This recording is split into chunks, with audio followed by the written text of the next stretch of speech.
up, weirdos? I'm Felicia and I like scary movies, and today it's Halloween, people, and I have had many requests for me to do a scary story reading this Halloween, and so I thought, well, I'll do it right today.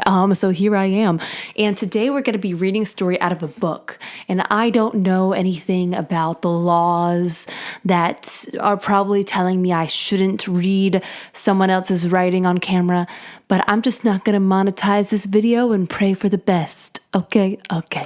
So this is going to be like sort of ASMR-y, so it's a little spooky, but also not that ASMR because I don't really know how to do that right. Today, we are going to be reading a story out of Nightmare Soup.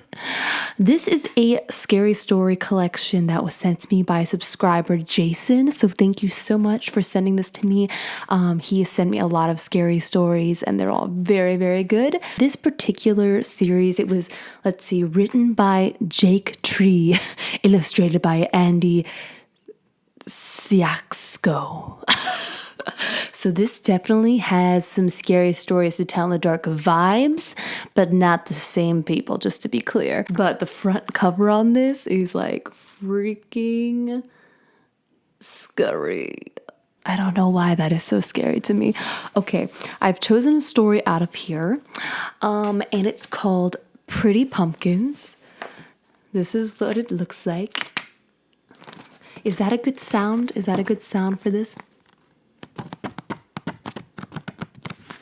I'll check it later. If it's not pleasing to the ear, I'll take it out. So let's get started. I'm just going to read this to you. Pretty Pumpkins. Splat! The baseball bat smashed through the pumpkin with ease, sending orange and yellow chunks in every direction.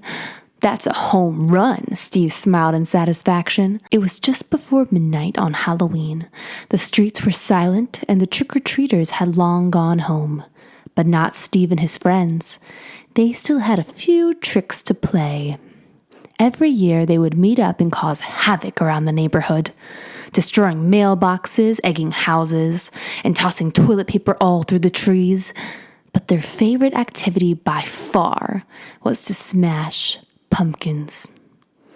The more time someone spent carving their pumpkin, the more Steve and his friends enjoyed disposing of it. It was a thrill to them, the same as destroying an expensive piece of art. And this year, Steve had his eyes set on the biggest prize of them all, the pumpkins of Mrs. Black. Mrs. Black's husband had died about 8 years ago, and ever since then, people rarely saw her in public.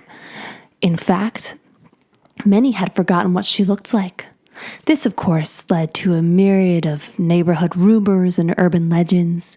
People said that she was a witch, that she accidentally killed her husband with black magic, and that she would lure children into her house and eat them.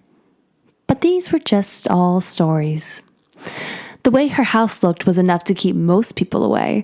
It sat behind a large black gate, and its white paint had turned to a weathered, dirty gray, and many of the windows were covered in dust and grime. Page turn. But every Halloween, Mrs. Black would carve the most elaborate pumpkins anyone had ever seen. There would be tons of them lining her porch. Some took the shape of flowers. Others looked like a field of stars scattered across the October sky. It was an amazing sight, and every evening people would walk by her house just to marvel at her masterpieces. Steve and his friends never had the courage to destroy one of Mrs. Black's pumpkins. It was almost an unwritten rule that they left them alone. But this year was different. Steve had his eye on one right in the middle. A skull had been carved into it, but not a scary type of skull. This one had intricate patterns and symbols etched all over. It was oddly beautiful and almost looked real. It was the perfect target. Steve and his friends walked up to the tall black gate. It stood over them as a warning. "I don't know about this, Steve," one of the boys whispered. "This place gives me the creeps." "You're not the one doing it, Gary. Just keep a lookout." Steve quickly climbed to the top of the gate and then pulled himself up and over. He dropped down onto Mrs. Blackwood's property, and instantly his heart started racing. There was no going back now. Steve took a few steps forward and looked in the windows. It was pitch black, almost as if there was nothing inside the house at all. As Steve walked up to the porch, the temperature seemed to drop a few degrees.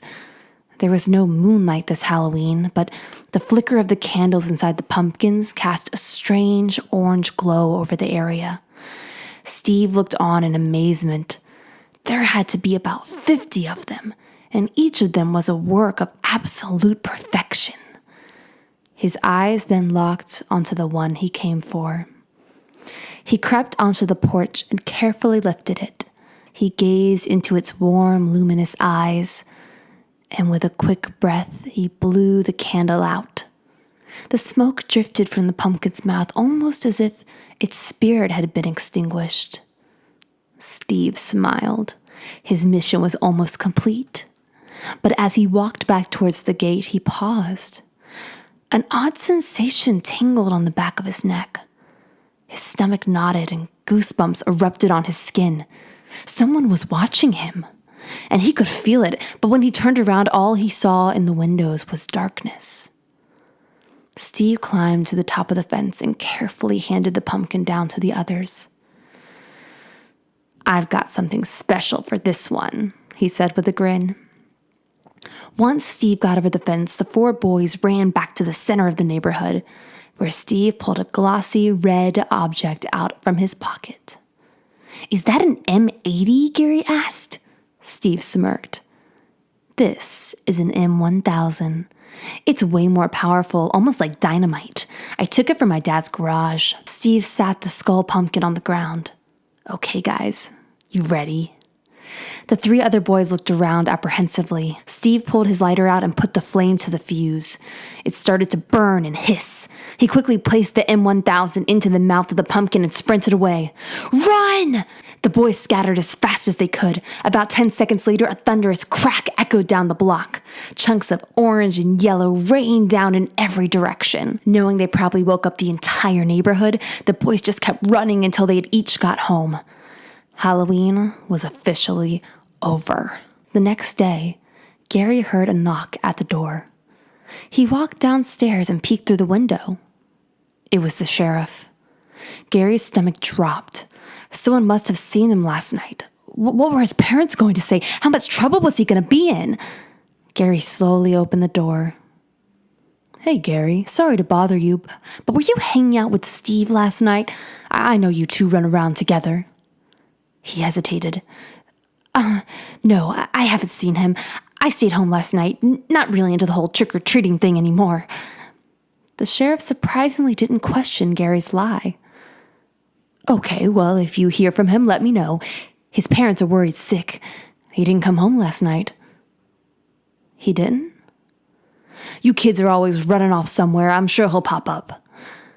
The sheriff started walking back to his car. "Tell your mom and dad I said hello." "Okay, I will." Gary shut the door and immediately went to grab his jacket. Gary ran out the back and hopped on his bike. First, he rode to where the pumpkin exploded, then the creek, then to every spot he and Steve normally hung out. But Steve was nowhere to be found. Gary spent all day and into the evening riding through the neighborhood thinking about where his friend could be. But when he was just about to give up, he remembered there was one more place to look. Gary slowly rode up to Mrs. Black's house. He could barely see anything. Yet again, the moon was absent from the night sky. He walked up to the gate and looked across the front yard to the line of pumpkins sitting on the porch. Only one of them was illuminated. The flame of the candle danced from behind its jagged, hollowed-out facial features. But this pumpkin looked different. Gary strained his eyes, trying to peer through the darkness, and that's when he realized it wasn't a pumpkin at all. It was Steve's head, sitting in the same spot as the pumpkin they stole the night before. Dun, dun, dun. And that's it, y'all. I hope you have the best Halloween of your lives. Down in the comments, let me know what you're doing tonight. Let me know if you're taking your kids trick-or-treating, if you're going to a party. Like, let me know what's going on. I'm dying to know. And that's it, people. Have a nice scream, and I will see you in about a week. Bye.